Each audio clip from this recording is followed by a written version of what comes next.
Welcome to Subramani. I've been meeting a few retired people with various ages from 60, 70 and 80. And certain common characteristics are, a 60-year-old and an 80-year-old have to think of retirement very differently, but I've noticed some things common.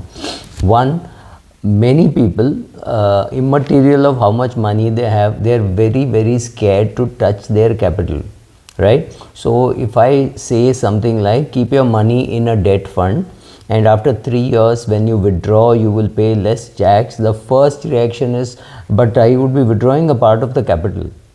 This could worry a 60-year-old, but why should it worry a 75-year-old, right? So your attitude towards how to use your corpus should keep changing with age. So the 60-year-old and the 80-year-old don't have to think exactly the same way. So the 80-year-old need not worry at all about eating into his capital, especially if he has got capital which will last him till 120, right?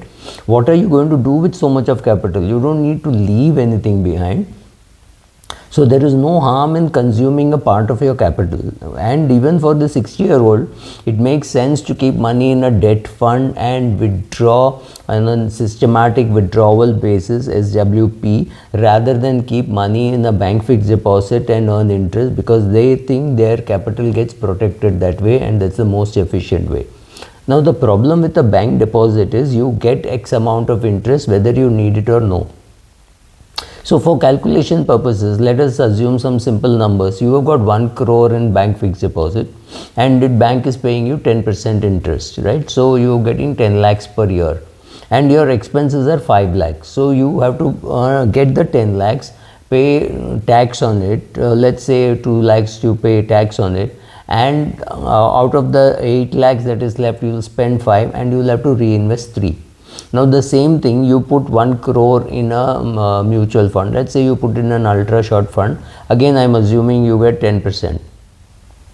So you will get 10 lakhs, but you're in a growth option, right? So you will say, okay, my 1 crore has become 1 crore 10 lakhs and I am going to withdraw 40,000 rupees a month, right? So you will withdraw approximately 5 lakhs a year. You will pay tax on that 5 lakhs, which could be very close to zero with indexation, and it will be treated as capital gain. So you will be paying very little tax on that compared to what you're paying on your bank deposit. So one, learn to use a part of your capital for your day-to-day living, definitely past 60 and definitely past 80, right? You don't need to preserve your capital as an 80-year-old as much as you need to preserve as a 60-year-old. So first is shift to mutual fund versus bank. It is as liquid. Yeah, maybe you keep 3 lakhs in your savings bank account for an emergency. You need to withdraw with your ATM card. That's fine. But beyond that, your money should lie in ultra short bond fund, not even liquid fund, and let it earn some interest, and you can do a systematic withdrawal plan. Second, many people are afraid to spend. If you are of a particular age, you think, oh, I don't need this, you keep getting into that denial. Please understand, the amount that you leave may be very big in your head, but it is going to be very small by the time your children look at what you are leaving them. For example, somebody leaving 4 crores for their kid, is it a big amount? Yes, it looks like a big amount, but what if your son or daughter is in the US, earning in US dollar and having a lot more money than what you think they have? What if you don't have any clue how much they have? For example, I know one boy who had stock options worth $20 million. Let me repeat, $20 million, right? The parents had no clue how much money he had. So in one talk I said, why don't you fly them to US and don't fly them business class, fly them first class, right? So it's worth spending. How much was he was spending? About 7.5 lakhs per ticket. So 2 tickets, 15 lakhs. Look at the amount of money that he has, right? So don't have to leave money for your children. Ask them if they need.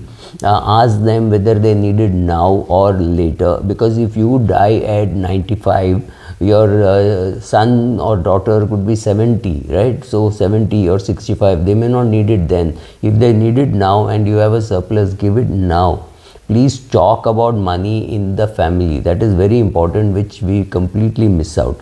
So talk about it, see if they have more than what they themselves need. If they, then whatever you have, that is perfectly all right for you to spend down whatever you have. You may still leave some money, but instead of leaving 4 crores, you may leave them 2 crore 30 lakhs, right?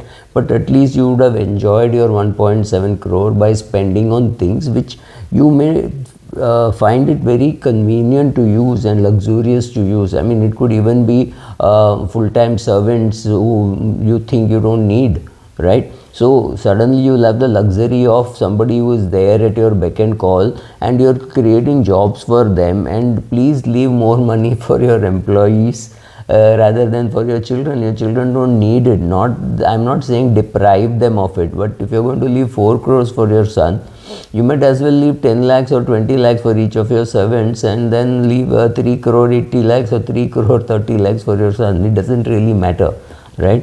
So that's the second thing. Communicate about money, start spending, start withdrawing from your capital. There is no harm, especially for people above 80. If you don't withdraw now, when will you withdraw? I don't know why people get scared withdrawing from capital, especially at older ages. Understand one more thing, that lot of literature is available, but literature is generic, right? You don't know whether it is applicable to you. So you can't take a generic law and say it is applicable to you. For example, a person with 2 very successful children earning much more than what this man is going to leave them will think of life very differently from a person whose children are not doing well, or somebody whose child is challenged and needs a lot of help.